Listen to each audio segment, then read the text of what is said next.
ওয়ালাইকুম ভাইজান, ওয়ালাইকুম কেমন আসসালাম। আছেন? ভালো আছি আলহামদুলিল্লাহ। নাম কি আপনার?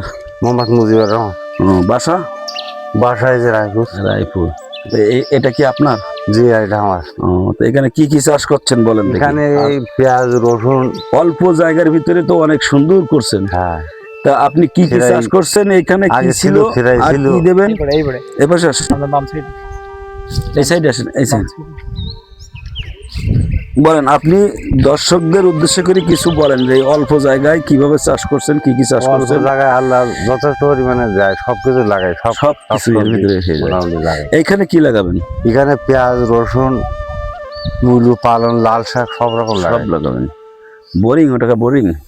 হ্যাঁ ওখানে বোরিং আছে। আপনার বোরিং? জি। আর এই কলা গাছ, হ্যাঁ, এসব কলা কি গাছ। আপনার কলা জি, গাছ আছে? আমার। আর এই ঘের আমার। আসেন, আগে আসেন সামনের দিকে।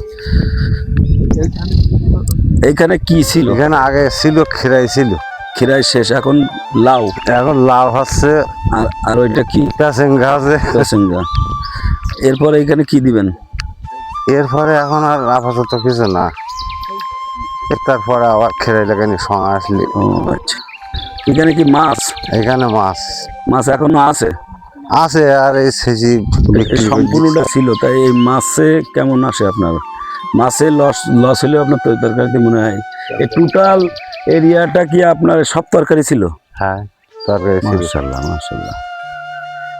তো এই অল্প জায়গায় এত সুন্দর চাষবাস করছেন, আপনি দর্শকদের উদ্দেশ্যে কিছু বলেন একটু, যে আপনারা বিদেশে যাওয়ার চেয়ে আপনারা যদি অল্প জায়গায় বুদ্ধি খাটায় সুন্দর করে চাষবাস করেন, তো দেখেন মাছ তরকারি এইটুকু জায়গার ভিতরে সবই হয়ে যাচ্ছে। তা ঠিক। আবার দেখি সরিষা উঠে গেলে আবার ওখানে ধান লাগাবেন, তাই তো? ধান লাগাবো। হ্যাঁ মাশাআল্লাহ। তো আপনি সেইভাবে দর্শকের উদ্দেশ্যে কিছু বলেন একটু।